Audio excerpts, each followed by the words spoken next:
ሓተይን ኣብ ዝጉባኤ ዘለኹም ኩልኹም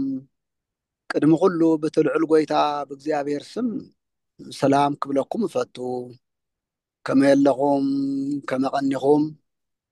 ጥዕናኹም ኩልኹም ከመይ ኣለኹም እንኳዕ ድማ ብሰላም እንደገና ንራኸበና ኣምላኽና ተስፋ ይገብር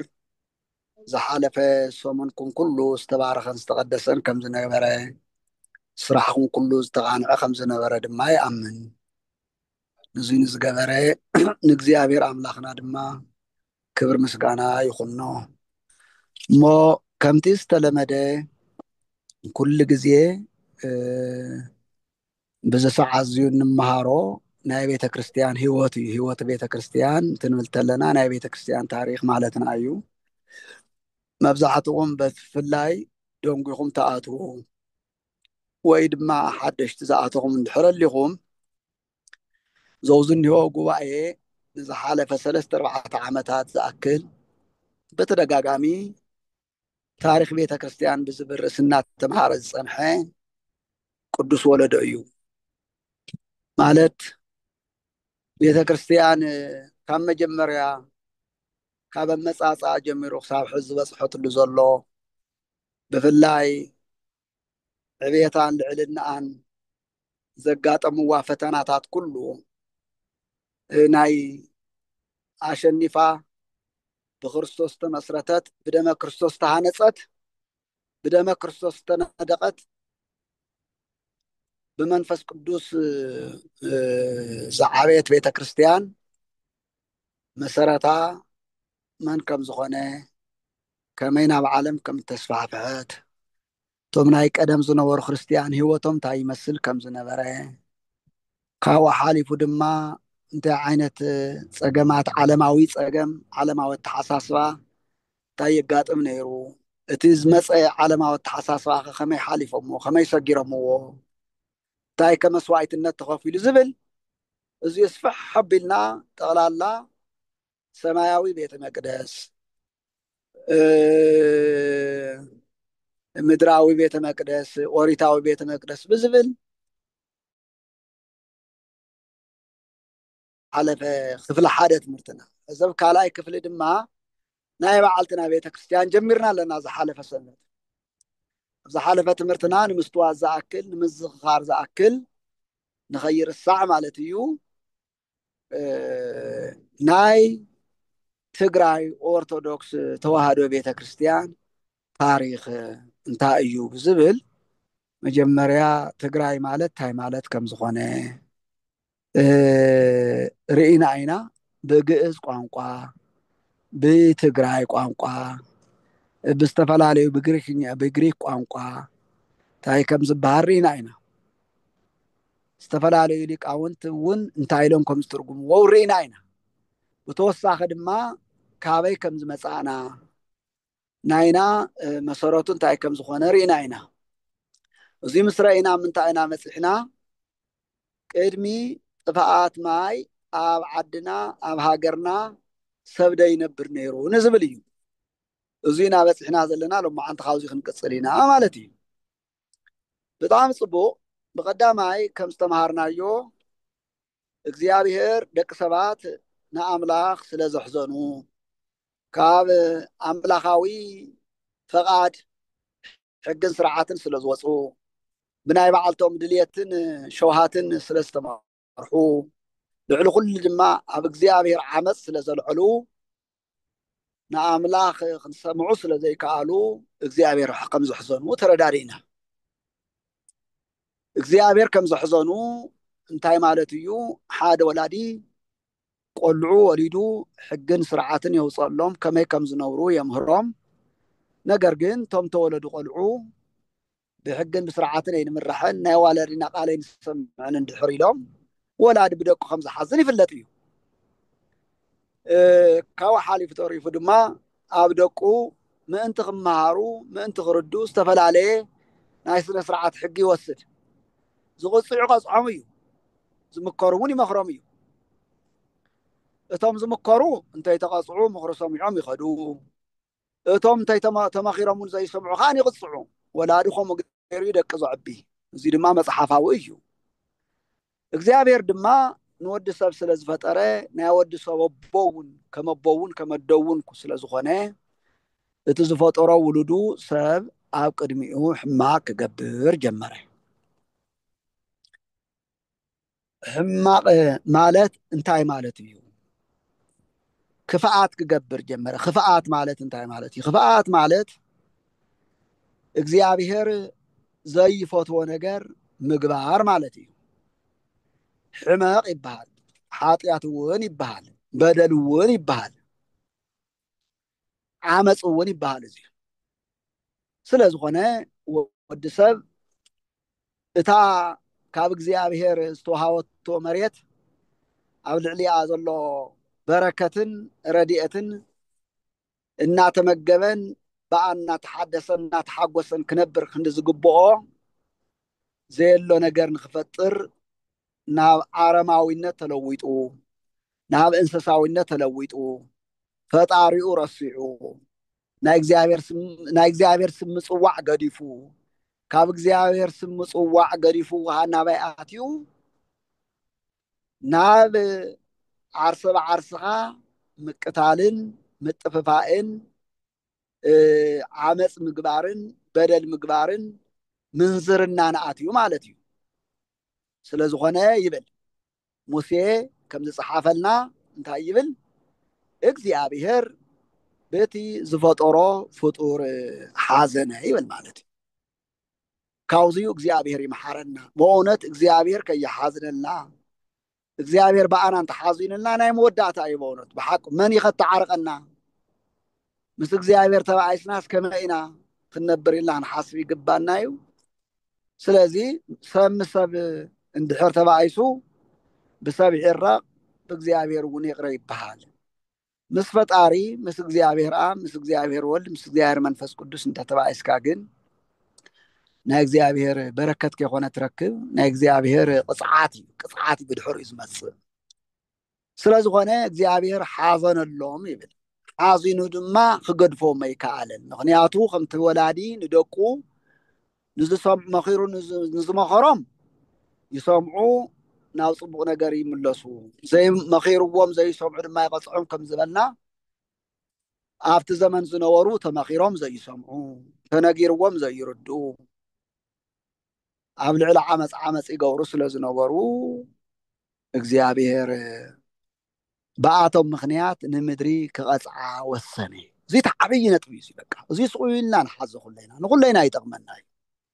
ጥያቄ እውን ንጠይቅ፣ ንምንታይ እዩ ኣብ ምድርና ክንዲ በረከት መርገም ዝበዝሕ፣ ክንዲ ፅድቂ ሓጢአት ዝበዝሕ፣ ክንዲ ንስሓ ዓመፅን ትዕቢትን ዝበዝሕ ኢልና ንሕሰብ? ንምንታይ ዓለም ብሰፋሓ ምድሪ ብገፋሓ እናሃለወት ኣብ ምድሪ ዝበቆለ ኩሉ ብበረከትን ብረድኤትን ብፍቅርን ክንበልዕን ክንሰትን ክንለብስን ክንነብር እናተገበና ንስናትና ከም ድማሙ ንናኸስ? ንምንታይ ኢና ከመኽላባት ንናኸስ ኢልና ንጠይቅ። ከምዚኡ እንድሕር ኮይና ድማ ናይ እግዚአብሔር በረከት ዝሕልስ ወይስ መርገም እዩ ኢልና ንሕሰብ?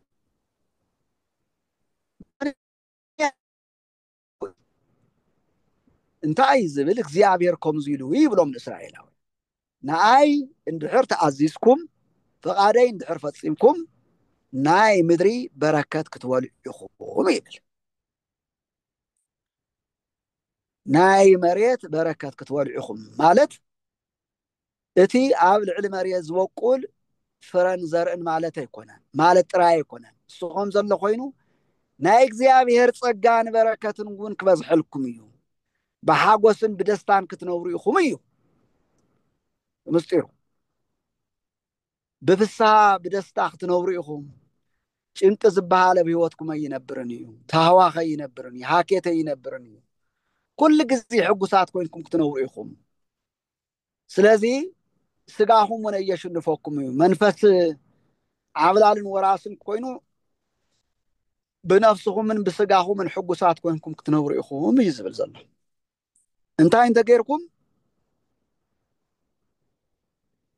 ናይ እግዚኣብሔር ሕግን ስርዓትን እንድሕር ሓሊኹም ብፍቃድ ኣምላኽ እንድሕር ተመላሊስኩም እዩ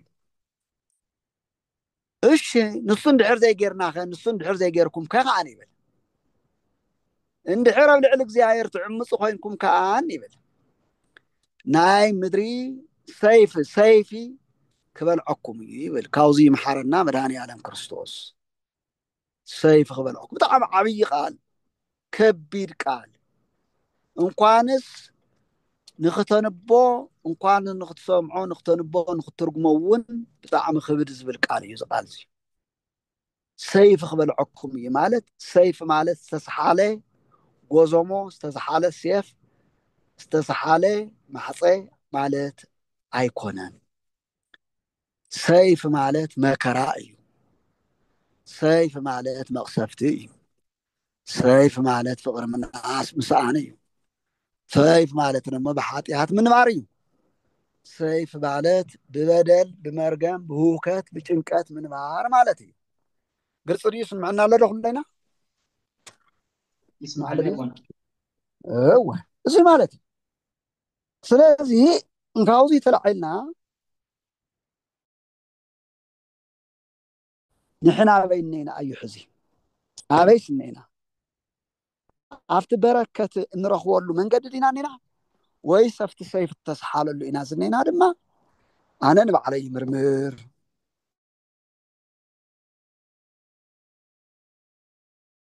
ካብ ድሕሪኡ ዝቆም ኩሉ ነገር ንፈልጥ ማለት እዩ እቲ መፅሓፍ ዝብሎ እዚ እዩ ኣነ ይኮንኩን ዝብል ዘለኹ ምክንያቱ ወለተ ማርያም ገብረ ሚካኤል ወለተ ጭርቆስ ተባሂልካ ጥራይ ስለተፀዋዕካ ወይም ኦርቶዶክስ ስለተባሃልካ ወይም ክርስቲያን ስለተባሃልካ አይኮነን እቲ በረከት ዝርከብ ኮይንካ ክትርከብ እንከለካ ጥራይን እዩ ኮይንካ ክትርከብ እንከለካ ትበሃል ኢኻ ከይኮነስ ኮይንካ ክትርከብ እንከለካ እዙይ ብደንብ ነስምረሉ እዚ አሉ በቲ ዘመን ንሱ እግዚአብሔር እቲ መቅሰፍቲ ንሱ ከወርደሎም ክኢሉ በኣቶም ምክንያት ብደቂ ሰባት ምክንያት ድማ ምንም ዘይበደለት መሬት ኣብ ልዕሊኣ ዝነበሩ ምንም ዘይፈልጡ እንስሳት እውን ብደቂ ሰባት ክፍኣት ተለኪሞም ጠፊኦም ኣብ ልዕሊ መሬት ዝነበሩ ካብ ሰማይ ምግቢ እናረኸቡ ካብ ፀሓይ ምግቢ እናረኸቡ ካብ ነፋስ ምግቢ እናረኸቡ ኮስካስ የብሎም ዘዕብዮም ዘይብሎም ብእግዚአብሔር ተቃድን ብዝተዋሃቦም ተፈጥሮ ዝዓብዩ ዝነበሩ ዛፋትን ኣዕዋማትን እውን ክጠፍኡ ምንም ነገር ዘይፈልጡ ኣዕዋፋትን እንስሳታትን እውን ክጠፍኡ ናይ ሰብ ሓጢኣት ምክንያት ኮነ ማለት እዩ ስለዚ ናይት መቅሰፍቲ ምልክት ድማ ብጣዕሚ ዝገርም እሳት ኣይነበረን ኣብ ንነነዌ ከጥፍእ ዝመፅእ እሳት ኣይነበረን ናይቲ ጥፍኣት ምልክት ኮይኑ መቅሰፍቲ ኮይኑ ዝመፀ ዝሑል ማይ እዩ ነይሩ ዝሑል ማይ ድማ ካብ ባሕሪ እግዚአብሔር የልዕሎ ነይሩ ካብ ሰማይ ናይ ሰማይ መስኮት ከፊቱ ካብ ሰማይ ኣብ ሰማይ ዝወረደ ማይ ክበልዐኒ ኢሉ ስለ ዘይግምት ብዘይጥርጠር መልክዑ እግዚአብሔር መፅኡ ማለት እዩ ናይ ሰማይ መሳኩቲ ከፊቱ ኣኽራናትን እምባታትን ዛፋትን እንስሳትን ደቂ ሰባትን ዝውሕጥ ማይ ናይ ጥፍኣት ማይ ይበሃል ኣብ ምድሪ እግዚአብሔር ወረደ እግዚአብሔር ኣምላኽ ኣብ ሃገርና ኣብ ምድርና ኣብ ዓለምና ፍቅሩን ረድኤቱን ዳኣ እምበር ብቕፅዓት ንኸይቐፅዐና ፈቃድ ይኹነልና ወዲ ሰብ ጠጠው ኢሉ ከስተውዕል ኣለዎ ወዲ ሰብ ኣለኹ بمخاد يكون أنكر الله مخادنا تراي كرأي جبنا متنفاسنا تراي كرأي جبنا نمخان ولا خديجنا نبعلتنا خنون قحوح جبنا نعم النت أو حدا جزا خيرك سب اللودو يلني الكنافت جزا مجمرة تبرئ خاتم قحوح اندحر سب الليو خفت الكايو اندحر سب زي اللي دمان قحوح خاتم بس عزز نبعلتنا سنون قحوح ولا نادوي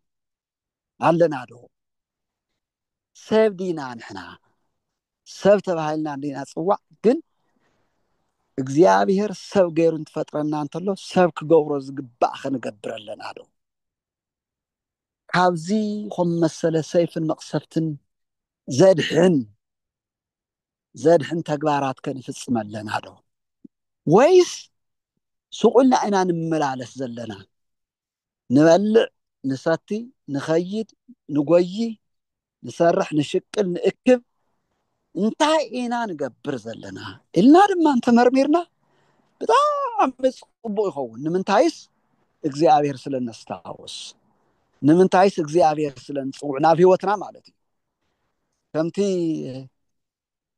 እንዳማትካ ገዛ ከይድካ እንኳሓኩሒኻ በር ከፊትካ ተሰብ ናብ ገዛኻ ዝኣቱ እንትኸፍንቲ ዘንኳሓኩሕ በሪ ከም ዝኽፈተሉ ኩሉ እግዚአብሔር ድማ ናብ ሂወትና ኩሉ ግዜ ይመፅእ የንኳሓኩሕ ድማ ብጣዕሚ ዝሕጉስ ነገር እንኳሓኩሕ እንትንከፍተሉ እንተለና ብጣዕሚ ደስ ይብል ብጣዕሚ ዝኸፍአ ነገር ድማ እንኳሓኩሑ በር ተዓፂዎ እንትመለስ ተሎ እግዚአብሔር ድማ ብጣዕሚ ይሕዝን ስለዚ ናብ ውሽጥና ምስ ኣተወ ክርስቶስ ናቱ ቤተ መቅደስ ንኸውን ኣለና ማለት ጸጋ መንፈስ ቅዱስ በዝሒልና ኣሎ ማለት እዩ በረከተ መንፈስ ቅዱስ በዝሒልና ማለት እዩ እሞ ንሕና ንሱ ዲና ሕዚ ሰብ ድያ ኣነ ኢልና ክንምርምር ከለና ናው ይወስደና ማለት እዩ ሰብ ታናይ መጀመርያ ቤተ ክርስቲያን እውን ሰብ እዩ ኢለ ዝገለጽኩልኩም ቅድመ ዝተወሰነ ዋርሕ መሰረቱ እዩ ካኡ ንመለስ እሞ ናብ ጥፋኣት ማይ እግዚአብሔር ኣብ ምድሪ ዝነበረ ኣካክ ዘራፍ ዝብል ነበረ መን ይዝሕዘኒ መን ናባይ ዝቀርብ ዝነበረ ዝፍክር ዝነበረ ብትዕቢት ተወጢሩ ዝነበረ ወዲ ሰብ ድላይ ዝገብር ነበረ ወዲ ሰብ አይ ኣምላኽ ነቲ ሰማይ ካብ ሰማይ ዝወርድ ዝነበረ ናይ ጥፋኣት ማይ ጠጠው ዘብል ሓይል እኳ ኣይነበሮን እዩ ወይ ድማ ካብቲ ናይ ጥፋኣት ማይ ዘምልጠሉ ጉድጓድ እውን ኣይነበረን እዩ ወይ ካብቲ ናይ ጥፋኣት ማይ ጎዩ ዘምልጠሉ እምባ እውን ኣይነበረን እዩ ወይም ብዝኾነ ሓይልን ጥበብን ነቲ ዝመፀ ማይ ዝከላኸለሉ ምንም ነገር ኣይነበሮን እድሉ ሓንትን ነይራ ንሳ ድማ ነቲ ዝመፀ መቕሰፍቲ ምቕባልን ተቐቢልካ ምሟትን ምጥፋእን እያ ካብዚኡ እግዚአብሔር ይምሓረና ይሰውረና ካብዚኡ እግዚአብሔር ይምሓረና ይሰውረና እወ ስለዝኾነ ኣብቲ ዘመን ንሱ እግዚአብሔር ምድሪ ብዘይ ዘርኢ ከትርፋ ስለዘይወሰነ ስለዘይደለየ እቶም ዝሓረዮም ንቐፃላይ ዘርኢ መተካእታ ክኾኑ ዝግብኦም ብኣርኣዮን ብምሳሌኦም ካብ ዝፈጠሮም ሰባትን ካብ እንስሳትን ኩሉ ኣትሪፉ ዝተረፈ ኣብ ልዕሊ መሬት ነፍሲ ዘለዎ ኩሉ ኣጥፈአ ክትጠፍእ ዘይከኣለት እታ መሬት እያ ባዕላ ክጠፍኡ ዘይከኣሉ እቶም ኣኽራናት እዮም እቶም ግኡዛን ዝኾኑ ዘይንቀሳቀሱ ዘይሰምዑ ዘይርእዩ ጥራይ እምበር ዝርአን ዝሰምዕን ዝትንፍስን ኩሉ ክጠፍእ ክኢሉ ማለት እዩ ብጣዕሚ ዝገርምን ዝደንቕን ድማ ብጣዕሚ ዝገርም ናይ እግዚአብሔር ቅድስና ዝግለጸሉ ድማ ካብዚ ኩሉ ብኣማኢት ዝቁፀሩ ሰባት ውሽጢ ሓደ ሰብ ድማ ቅዱስ ነበረ ሓደ ሰብ ቅዱስና ሓደ ሰብ ኣሕዋተይነ ኣሓተይነ ኣብ ዘመንና ቅዱስ መን እዩ من كون هيلو استنغروني ኢድኩም መልዕልኩም ኣብዚ ዘመን እዚዩ ዘሐሸ እገለ እዩ ቅዱስ እገለ እዩ ጻድቕ እገለ እዩ ትብልዎ ደፊርና ምዝራውን እኮ እዩ ዘይንኽእል ሕፅስ ብሓቂ ክንደይ ቅዱሳን ኣለዉ ክንደይ ህዋኣን ኣለውና እዮም ክንደይ ዘይንፈልጦምን ዘይንሪኦምን እግዚኣብሔር ዝመረፆም ዝሓረዮምን ቅዱሳን ክህልውና እዮም ነገር ግን እቶም ቅዱሳን እዮም ኢልና ድማ ንጥርጥሮም እግዚኣብሔር ዘይቀደሶም ክኾኑ ይኽእሉ እዮም ይኹን ደኣ እምበር ኣብዚ ዘመንና በቲ ዝንሆ ከይዲ እንትሪኦ እንተለናስ እስቲ እገሌ ካብ ማለት ካብ በዓልትና እሞ ንጀምር ብሓቂ ናይቲ ቅድስና ማዕርግ በፅሕናያ ዲና እዩ ብሓቂ ኣብቲ ናይ እግዚኣብሔር በረከትን ቅድስናን እኒና እዩ ብሩኻን ሓደ ግዜ ተፀበይኒ የቕረይታ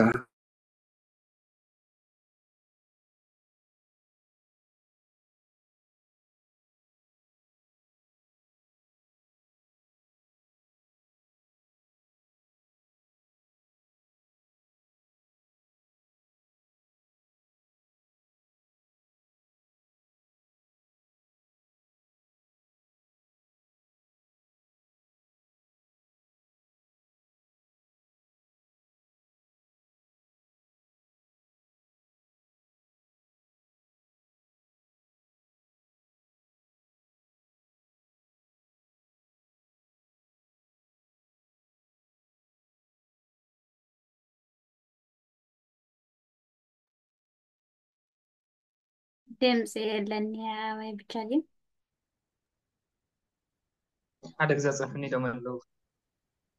ኦኬ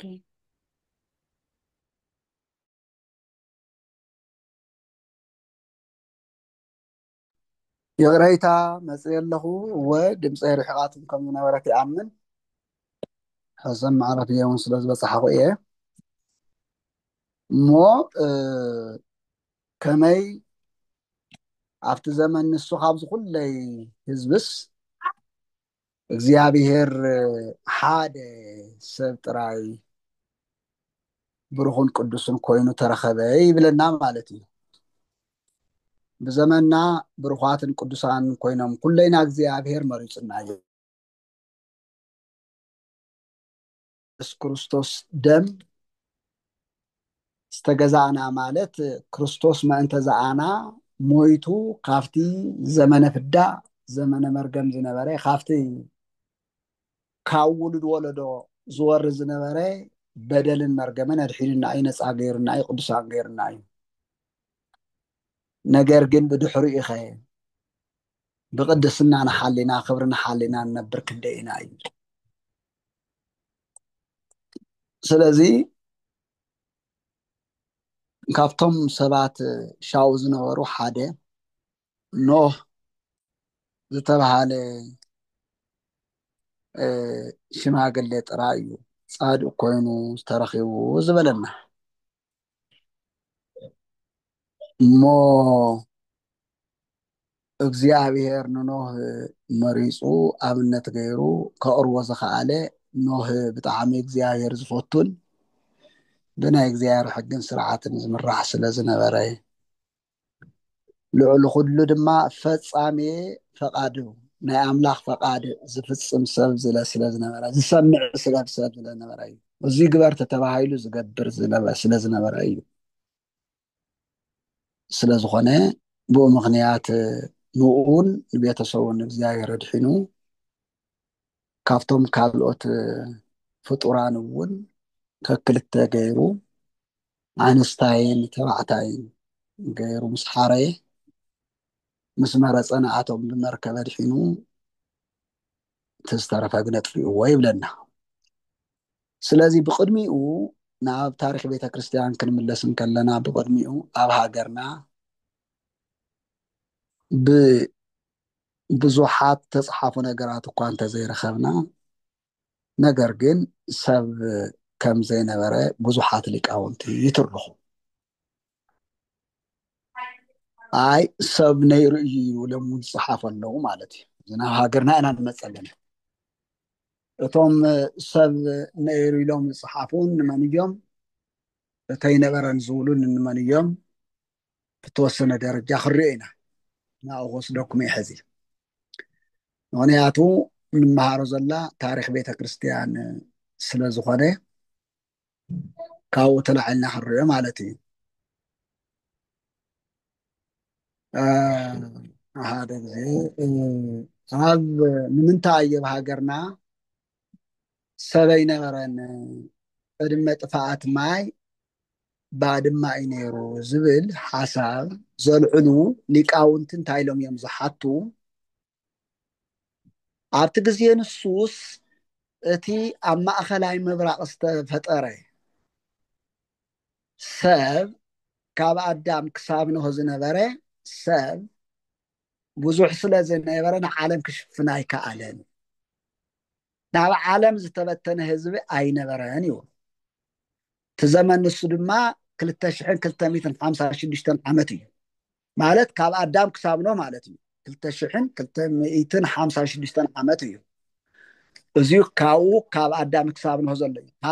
ካብ ኖህ ክሳብ ሙሴ ዘሎ ድማ 1600 ዓመት እዩ ስለዚ ካብ ኣዳም ክሳብ ሙሴ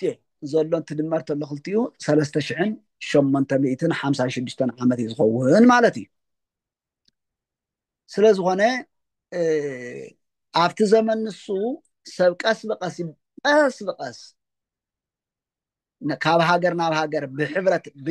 ብሓደ ከዓ ይነብር ነይሩ ተፈላሊኻ ምንባር እውን ኣይተለመደን ነይሩ ከምዚ ሕዚ ንምዕራብ ንምስራቅ እናተሰድድካ ምክያድ ስለ ዘይተለመደ ናይ ሓደ ቤተሰብ እውን ስለ ዝኾነ እቲ ዝነበረ ሕብረተሰብ ናይ ሓደ ቤተሰብ እውን ስለ ዝኾነ ክሳብ ሓጢያ ዝፍፅም ብሓደ ከባቢ ካብ ሓደ ናብ ሓደ እናኸደ ዝነብር ዝነበረ ህዝቢ እዩ ብምዃኑ ድማ ናብ ሙሉእ ዓለም ናብ ኣውሮፓን ናብ ርሑቕ ምብራቅን ኣብ ኣውሮፓ ክሳብ ቱርኪ ዝበሃል ዓዲ ከም ዝበፅሐ ይፍለጥ እዩ ንኣብነት እቲ ናይ ጥፍኣት ማይ ምስ መፀ እታ ኖህ ዝሰርሓ ናይ መርከብ ድሕሪ ጥፍኣት ማይ ዝተረኸበት ኣራራት ተባሂሉ ኣብ ዝፅዋዕ ኣብ ቱርኪያ ዝርከብ ቦታ እዩ እዚ ድማ ብናይ ኣርኪኦሎጂ መፅናዕቲ ዘፅንዑ ማለት እዩ ብናይ ኣርኪኦሎጂ ፅንዓት ዘፅንዑ ሰብ ሞያ ኣረጋጊፆም እዮም ስለዚ ካብ ማእኸላይ ምብራቅ ንሱ ማእኸላይ ምብራቅ ኢና ንብሎ ከባቢ ንሱን ኣብኡ ክሳብኡ ሰብ ይነብር ከም ዝነበረ የርደአና ግን እንታይ ከዓኒ ይብሉ ኣይ ኣብ ቱርክ እውን ሰብ ኣይነበረን እዩ ኣብቲ ከባቢ እውን ሰብ ኣይነበረን እቲ ማይ ምስ ወረደ ነታ መርከብ ነታ ኖህ ዝሰርሓ መርከብ ናተንሳፈፈት ናብኡ ዳኣ ከይዳ እምበር ኣብኡ ኣይነበረትን እያ ዝብሉ እውን ኣለው ኮነ ተረፈ ብናይ በዓልትና ሊቃውንቲ ሓደ ሊቃውንቲ ግን ኣብ ዓድና ሰብ ደይነብር ነይሩ ይነብር ንዝብል ግን ከምዚ ኢሎም ፅሒፎም ይርከቡ ሓደ ኣለቃ ታየ ዝበሃሉ ፍሉጥ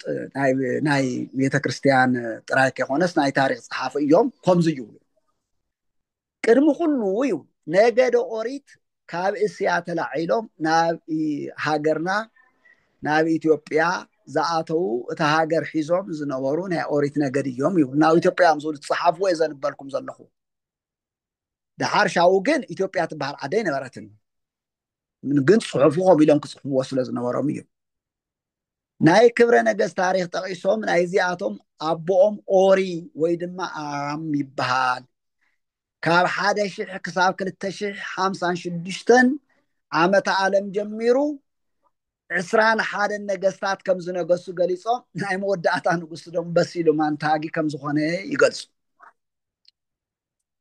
እዚኣቶም ድማ ቅድሚ ጥፍኣት ማይ ዝሓዝዋ ቅድሚ ጥፍኣት ማይ ኣብ ዓዲና ነጊሶም ዝነበሩ ነገስታት ይገልጹ ማለት እዩ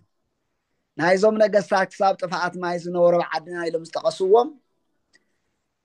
ነገደ ኦሪ ይበሃሉ ነገደ ኦሪት ከም ማለት እዩ ኦሪ ዝበሃል ጋርያክ ዝበሃል ጋንጋም ዝበሃል ንግስቲ ቦርሳ ትበሃል ዓመቶምን ዝነገሱልን ጋርኪያ ዝበሃል ጥሪት ዝበሃል ሰንፉ ዝበሃል አናቢዝም ሳህላን ኤሳርን ናምሮድን ንግስቲ ኤይሉካ ሳልሞ ሃሪድ ሆገብ ማካውስ ዓሳ ዓፋር ሚሳኖ ሶሊማን ዝበሃሉ ልዕሊ 21 ነገስታት ማለት እዩ ከምዚ ነገርሱ ገሊጾም ናይ መወዳእታ ንጉሶም ድማ ሶሊማን ታጊ ከም ዝኾነ ብድሕሪኡ ድማ ብጥፋኣት ማይ ከም ተደምሰሱ ጽሒፎም ይርከቡ መን አለቃ ታየ ካብ ማስ ክሳብ ማስ ካብ 1000 ዓመተ ዓለም ክሳብ 256 ብጣዕሚ ግሩም እዚ ሎም ይጽሕፉ ሓደ ታሪክ እዚ እዩ እዚኡ አበይ ዝርከብ እዩ ናይ ኢትዮጵያ ህዝብ ታሪክ ዝብል ኣብ ኣስመራ ዝተሃተመ ብ1914 ዓመተ ምህረት ዝተሃተመ መጽሓፍ እዩ ብጣዕሚ ናይ ቀደም ማለት እዩ ትረኻ አለቃ ታየ እንትሪኦ እንተለና እንትንግምግሞ እንተለና በትሕዝ እኒሄና ርዲት ቅድሚ ጥፋኣት ማይ ኣብ ሃገረ ትግራይ ኢትዮጵያ ደቂቀ ኦሪት ነገስታት ከም ዝነበሩ ናይ መጀመርያ ንጉሶም ኦሪ ወይ ድማ አራም ከም ዝነበረ ዝገለጽሉ መንገዲ ካብ ኣፈ ታሪክን ነበረን ይሓልፍን እዩ እንታይ ማለት እዩ ከምዝያ ነይሩ እናበልካ ካብ ዝንገር ወፃኢ ብመርትዖ ብትክክል ማስረጃ ክቀርበ ይኽእልን እዩ ናቴኹም ሊቃውንቲ ዝብልዎ እዮም እዚ ተቃራኒ ዝኾነ ሊቃውንቲ ዝኸሙ እዮም ዝብልዎም ነበረ እዩ ምክንያቱ ኦሪ ዝበሃል ሰውን መንን ከመይን ከም ዝነበረ ኦሪታዊ ዝኾነ መረዳእታ ወይ መጽሐፍ ቅዱሳዊ ዝኾነ መረዳእታ ወይ ናይ ሕገ ልቦና ዝኾነ መረዳእታ ስለዘየሎ ብፍላይ አራም ዝብል ስም ቅድሚ ጥፋኣት ማይ አይነበረን እዩ ነገር ግን ወድኖ ሴም ካብቶም 5 ደቁ ሓደ አራም ዝብል ዝበሃል ከም ዝነበረ ኣብ ኦሪት ዘፍጥረት ምዕራፍ 10 ቁጽሪ 22 ተጻሒፉ ይርከብ ከምዚ ድማ ይብል ደቂቀ ሴም ኤላም አሶር አርፋክስድ ሉድ አራም እዮም ኢሉ ጠቂስዎም ኣሎ ካሊ ኣብ ነገር ልደቱ ለእግዚእነ መድኃኒነ ኢየሱስ ክርስቶስ ኣብ ማቴዎስ ወንጌል ምዕራፍ 1 ኣብ መጽሓፈ ሩት ምዕራፍ 4 ቁጽሪ 4 እውን ተጠቂሱ ብኻሊ መዳይ ንረኽቦ ማለት እዩ ስለዚ ብመሰረት መጽሐፍ ቅዱሳዊ ትረኻ ህዝቢ ዓለም ቅድሚ ማያይ ብቐንዱ ኣብቲ ብሓፈሻ ኣብ ከባቢ ኢራቅን ኢራንን ከም ዝርከብ ዝእመን ከባቢ ገነት ኤደንን ኣብ ጥቃ ሩባታት ትግሪስን ኤፍራጥስን ይነብር ነይሩ ኣብ መስጶጦምያ እዚ ቦታ እዙዩ ድማ አዳምን ሔዋን መጀመርያ ኣብ ምድሪ ምስ ስድሮኦም ዝነብሩሉ ከባቢ ከም ዝነበረ ድማ ይመን ሻው አፍሪካ ይኹን አውሮፓ ምስ ርሑቕ ምስራቅ እስያ ካብ እንስሳት ወፃኢ ሰብ ይነብረሉ ነይሩ ኢልካ ንምእማን ብትክክል ብናይ አርኪኦሎጂን ብትክክል ናይ ምሁራን ብጽንዓትን ዝቀረበ ትረኻ የለን ይነብሩ ነይሮም ኢሉ ዘርድአካ ምክንያት የለን ብፍልስፍና እውን የለን ሱቁልካ ግን በነበረ ክውሰድ ይኽእል እዩ ስለዚ አይነበረን እዩ ናይ ወዲ ሰብ ዕብየትን ኣመጻጽኣን ከመይ ከም ዝኾነ ኣብ ኦሪት ዘፍጥረት ምዕራፍ 2 ካብ ቁጽሪ 10 ክሳብ 14 ብዘሎ ንገልጽ እዚኡ ንኣለቃ ታየ ብዝምልከት እዩ ተዋሃበ መልሲ ካልኣይ ክብረ ነገሥት እንታይ ይብል እዩ ክብረ ነገሥት ብዝብል መጸውዕ ዝፍለጥ መጽሓፍ መዓዝን ኣበይን ከም ዝተጻሓፈ እኳ ብግልፂ ብመርትዖ ዝቀረበ እንተዘይኮነ ነገር ግን ናይ ታሪክና ኣካልን ናይ ሶርስና ናይ መጽሓፍትና ናይ ንታሪክ መሰረት ጌርና ንጥቀመሉ መጽሓፍ ከም ዝኾነ ይፍለጥ እዩ ብትሕዝቱ እዚ መጽሓፍ እዚ ብጣዕሚ ጠቃሚ ዝኾኑ ናይ ኣእምሮና ዘስፍሕ ዝተመዝገበሉ ዓብይ መጽሓፍ እዩ ኣብዚ መጽሓፍ እዚኡ ኣብ ገጽ 317 ክሳብ 333 ዘሎ ቅድሚ ማይ ጥፋኣት ሕዚ ሃገርና እናተባሃለ ትጽዋዕ ሽዑ ወይም ኢትዮጵያ ወይም ትግራይና እናንጽዋዓ ሽዑ ግን መፀውዒ ስማ እንታይ ከም ዝነበረ ዘይፍለጥ ሃገር ዘይፍለጥ እዩ ወዲ ኣዳም ኣራ ምስ ደቁ ካብ እስያ መፅኡ ነጊሱ ይነብር ከም ዝነበረን ክሳብ ጥፍኣት ማይ ልዕሊ 21 ነገስታት ከም ዝነገሱ ይገልጽ እዚ እውን ምስ ኣለቃ ታየ ከም ዝተረኽቦ ተረኻ ይስማዕማዕ ማለት እዩ ስለዚህ እንታይ እዮም ዝብሉ ዘሎ ክልቲኦም ክብረ ነገስት እውን ቅድሚ ማይ ጥፍኣት ኣብ ዓድና ሰብ ከም ዝነበሩ ነገስታት ከም ዝነበሩ ይትርኽ ማለት እዩ ድሕሪ ጥፍኣት ማይ ሃገርና ክሳብ ሕንፃ ባቢሎን ሰብ ኣልቦ ከም ዝነበረት ግን ወሲኹ ይገልጽ እዚ ማለት ክሳብ ድሕሪ ጥፍኣት ማይ ክሳብ ሕንፃ ባቢሎን ግን ምክንያቱ ሰብ ነይሩ እንተልና ብማይ ጠፊኡ ኣሎ ማለት እዩ ብድሕሪኡ ግን ባድማ ነይራ ይብል ይትርኽ ልዕልና ናይ እዚኦም ናይ ክብረ ነገስት ናይ ኣለቃ ታየ ለነባሃላ ብሓደ ሓደ ሊቃውንት ጸሓፍቲ ድማ እንታይ ኢሎም ይገልጽዎ ከምዚ ይብሉ ብፍላይ ብጣዕሚ ኣብ ታሪክ ጽቡቕ ኣፍልጦ ኣለዎም ተባሂሎም ዝእመኑ ብፅንዓት እውን ብፍልጠት እውን ይጽሕፉ እዮም ተባሂሎም ዝእመነሉ ህሩይ ወልደስላሴ ዝተባሃሉ ታሪክ ጸሓፊ ዋዜማ ኣብ ዝብል ገራሚ ናይ ታሪክ መጽሓፎም ቅድሚ ጥፍኣት ማይ ኦሪ ዝበሃል ንጉስ ነይሩ ንዝብል ትረኻ ውድቂ ዝገበረሉ ምክንያት ንርኢ ከምዚ ድማ ይብሉ ሓደ ኦሪ ወይ ድማ ኣራም ዝተባሃለ ወዲ ኣዳም ኣብ ኢትዮጵያ ነጊሱ ወይ ኣብ ትግራይ ነጊሱ ነይሩ ማለት ከም ናይ ፈላስፋታት ሓሳብ ካብ ኣዳም ቀዲሙ ካሊእ ፍጥረት ነይሩ እዩ ኣዳም ናይ መጀመርያ ፍጥረት ኣይኮነን ከም ማለት ይኸውን ይብሉ እንትገልጹ እንተለዉ እዚ ድማ ናይ ሃይማኖት መሰረት መጽሓፍ ቅዱስ ካብ ኣዳም ካሊእ ፍጥረት ነይሩ ማለት ካብ ሃይማኖት ምውፃእ ይኸውን ስለዝኾነ ቅድሚ ማይ ጥፍኣት ኦሪ ይኹን ናቱ ነገድ ኣብ ሃገርና ነጊሶም ነይሮም ዝብል ታሪክ ኣይንቕበሎን ይብሉ እዚ ሓደ ምርትዖ ካልኣይ ካብ ማይ ጥፍኣት ተቐዲሙ ዘርኢ ወዲ ሰብ ኣብ ምድሪ ኣይበዝሐን ነይሩ ኣብ ሃገርና ይትረፍ እሞ ኣዳም ኣብ ዝነበረሉ ካብ ኢየሩሳሌም ከባቢ እኳ በቲ ዘመን ብዙሕ ነገስታት ነይሮም ማለት ብጣዕሚ ኣሸጋሪ ይኸውን ስለዚ 21 ዶ 10 ዶ ነጊሶም ነይሮም ዝበሃል ስኡልካ ካብ ተረትና ምሳሌ ይሓልፍን ይብሉ ሰለስተ ድሕሪ ጥፍኣት ማይ ወዲ ኖህ ካብ ኢትዮጵያ ካብ ሃገርና ኢትዮጵያ ትግራይ ማለት ነው አይና እዚ ነጊሱ 78 ዓመት ገዚኡ እንተተባሂሉ ማይ ጥፍኣት መፅኡ ዘርኢ ወዲ ሰብ ኩሉ ካብ ምድሪ ዘጥፈሉ እዋን ካብ መዝተረፉ 8 ሰባት እዮም ስለዝኾነ ኣብቲ ግዜቱ ካብቶም ናብ ሃገርና መፅኡ ነጊሱ ነይሩ ማለት ኣብ ዓዲ ውሽጢ ህዝቢ ኣይነበረን እዩ እሞ ንጉስ ብዘይ ህዝቢ ስለዘይነግስ እቲ ታሪክ ሓቅ ኣለዎ ኢልና ክንቅበሎ ይሽግረና ኢሎም ይገልጹ ይጽሕፉ ታሪክ ጸሓፊ ህሩይ ወልደስላሴ ስለዚ ብኻሊ መዳይ ውሪ ሓቀኛ ታሪክ ጸሓፋይ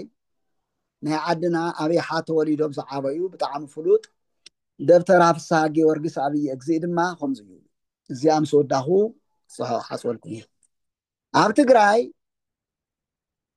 ሃገርና ቅድሚ ጥፍኣት ማይ ስርዓተ መንግስቲ ይኹን ሕብረተሰብ ምንባሩ ዝገለጽዎ ነገር የለን የግዳስ ደብተራ ፍስሓ መበገስ ታሪክ ዝገበርዎ ድሕሪ ጥፍኣት ማይ ደቅኖ ብኸመይ መንገዲ ዓለምና ብዕፃ ከም እተኸፋፈሉዋን ናብ ኣዝየብ ደቡብ ዘሎ ክፍለ ዓለም ንካም ከም ዝበፅሖ ገሊፆም ታሪክ ኢትዮጵያ ብደብተራ ፍስሓ ጊዮርጊስ ቅድሚ 100 ዓመት ኣብ ሮማ ብኢድ ዝተፅሓፈ بمحبر بحال تجراي مقالة 2012 عام تمرت أبزحت مو مصحف قص حدا يقلصلنا مالتي انت تقلل انت الله قدم اتفاقات معي استودبن سرعة من قسن زلون هزبي أب هاجرنا هاجر تجراي نيرو زبل توفيت يكون صحف تقبلنا يقولوا النابز بال مدام تمتحن بصحيح جددنا بزخونه يكون ሃይማኖታው መጽናዓት ዝተረጋገጸ ስለዘሎ ከምህሪ ወልደ ስላሴ እታ ምድሪ ባዶ ከም ዝነበረት ብምግላጽ እቲ ናይ አለቃታ የባሃላ ሓቅ እና ኣይንቅበለን ኢሎም ውድቂ ገይሮምዎ እዮም ብዙሓት ሊቃውንቲ በአንጻሩ ግን ደቂ አዳም ኣብ ማእኸላይ ምብራቅ ብፍላይ ድማ ምድረ ፍልስጤም ብስፍሓትን ብንግድን ብቤተሰብነት እንተዳ ተደራጅዮም ይነብሩ ከም ዝነበሩ ናይ ታሪክና መሰረት ዝኾነ ቅዱስ መፅሓፍ ብዝርዝር የርደአና እዩ። ስለዚ እዚ ይመስል እና ሓደ ምዕራፍ ዓፂና ኣለና ሎመዓንቲ እንታይ ዝብል ምዕራፍ ዓፂና ኣለና? ቅድሚ ማይ ኣይ ኣብ ዓድና ሰብ ይነብር ዶ ነይሩ ኣይነብርን? ከመይ ከ እዩ ስርዓተ መንግስቲ? ስለዚ ሊቃውንቲ ዝፀሓፍዎ መበገሲ ጌርና ትንተና ጌርና ኣለና። ስለዝኾነ ንሎመዓንቲ